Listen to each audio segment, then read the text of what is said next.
การเบลอพื้นหลังคลิปในปี 2024 จะทำอย่างไร เดี๋ยวในคลิปนี้ผมพาเพื่อนๆทำกับ CapCut ในมือถือและ PC ครับ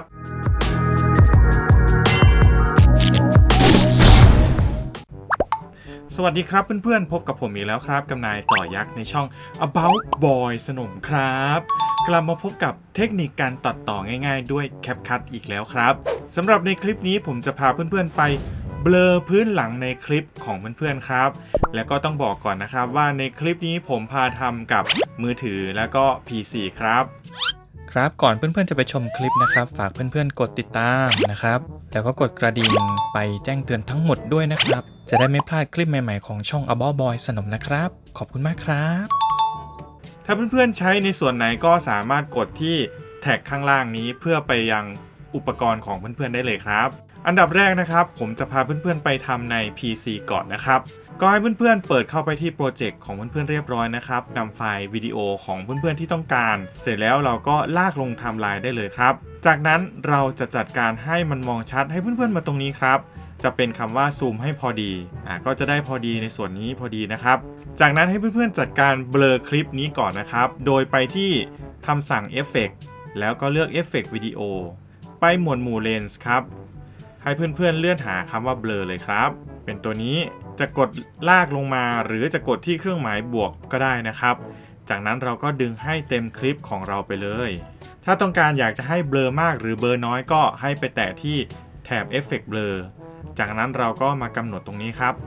ไปทางขวาจะเบลอมากมาทางซ้ายจะเบลอน้อยนะครับอันนี้ก็แล้วแต่เพื่อนๆเลยจากนั้นก็แตะที่พื้นที่ว่าง1ครั้งครับเพื่อเป็นการทำให้การเบลอนี้คงอยู่กับคลิปนี้เราจะต้องจัดกลุ่มกันนะครับโดยให้เพื่อนๆลากเมาส์คลุมทั้ง2แบบนี้คลิกขวาแล้วเลือกคำว่าสร้างคลิปแบบรวม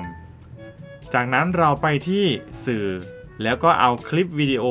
อันเดียวกันนี้นะครับลากลงมาที่ไทม์ไลน์ให้เริ่มต้นตำแหน่งเดียวกันจากนั้นเราก็ไปจัดการโดยการลบพื้นหลังนะครับแต่ที่คลิปแล้วให้เพื่อนๆไปที่แถบวิดีโอมาที่คำว่า Cut Out เลื่อนลงไปด้านล่างครับจะมีคำว่า Cut Out อัตโนมัติอยู่กดแล้วก็รอประมวลผลสักครู่หนึ่งครับเท่านี้เราก็เบลอพื้นหลังเป็นที่เรียบร้อยแล้วเทคนิคอย่างหนึ่งนะครับผมจะขยายคลิปวิดีโอที่เอามาซ้อนทับให้มันใหญ่กว่าคลิปเดิมอยู่เล็กน้อยให้เพื่อนๆไปที่คำสั่งพื้นฐานจากนั้นปรับตำแหน่งตรงนี้โดยผมมากดที่ลูกศรชี้ขึ้นไปเรื่อยๆนะครับอันนี้ไม่ได้ตายตัวนะครับส่วนใหญ่ผมใช้ประมาณ 110% นะครับเขาก็จะกลมกลืนกันพอดีลักษณะแบบนี้เดี๋ยวลองเล่นดูครับประมาณนี้นะครับคลิปด้านหลังพื้นหลังนะครับหรือว่าฉากหลังก็เบลอเป็นที่เรียบร้อยแล้วนั่นเองครับจากนั้นเพื่อนๆก็สามารถส่งออกไปใช้งานได้เลยครับให้ไปที่มุมบนขวาคำว่าส่งออก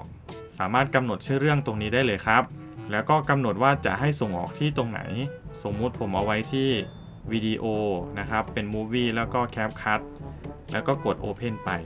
แตะที่คำว่าส่งออกเป็นคลิปวิดีโอแล้วก็ให้เพื่อนๆกำหนดความละเอียดอัตราเฟรมเรทรวมถึงรูปแบบไฟล์ตรงนี้ได้เลยนะครับเสร็จแล้วเราก็กดคำว่าส่งออกครับ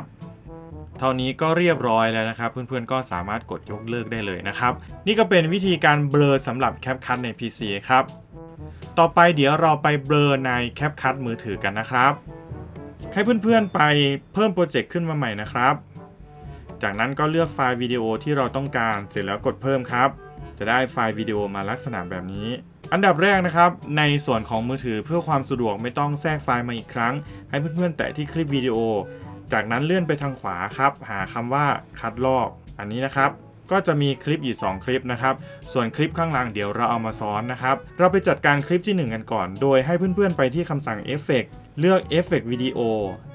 จากนั้นไปที่หมวดหมู่เลนส์เช่นเดียวกันครับแล้วเลื่อนหาคำว่าเบลอนะครับจะเป็นอันนี้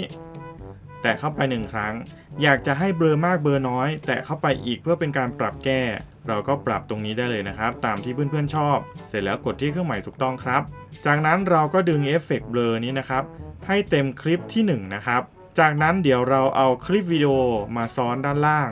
โดยการแตะที่คลิปวิดีโอที่อยู่ข้างหลังให้เพื่อนๆเลื่อนด้านล่างนะครับหาคำว่าภาพซ้อนจากนั้นให้แตะค้างเอาไว้แล้วก็ดึงไปให้มันจุดเริ่มต้นเท่ากันเลยนะครับจะได้ลักษณะแบบนี้ เสร็จแล้วให้เพื่อนๆไปทำการลบพื้นหลังโดยแตะคลิปที่เราซ้อนมาจากนั้นไปที่คำสั่งลบ bg ตัวนี้นะครับเสร็จแล้วก็ลบอัตโนมัติได้เลยนะครับเมื่อเรียบร้อยก็ให้เพื่อนๆกดที่เครื่องหมายถูกต้องครับจากนั้นเหมือนเดิมครับผมจะขยายคลิปสักเล็กน้อยโดยใช้2นิ้วนะครับในการขยายออกเอาเล็กน้อยพอนะครับเอาที่เรามองว่ามันโอเคนะครับเสร็จแล้วก็เราก็กดกลับได้เลยเดี๋ยวไปลองดูกันนะครับคลิปก็จะเบลอพื้นหลังได้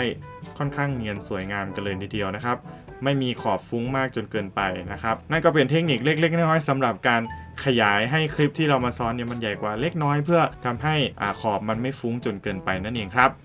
เมื่อเสร็จเรียบร้อยแล้วเราก็ส่งออกไปใช้งานมุมบนขวานะครับส่งออกแล้วเลือกคำว่าบันทึกไปยังอุปกรณ์นะครับเท่านี้ก็เรียบร้อยให้เพื่อนๆกดคำว่าเสร็จสิ้นครับเดี๋ยวไปดูผลลัพธ์ก่อนทำและหลังทำกันเลยครับ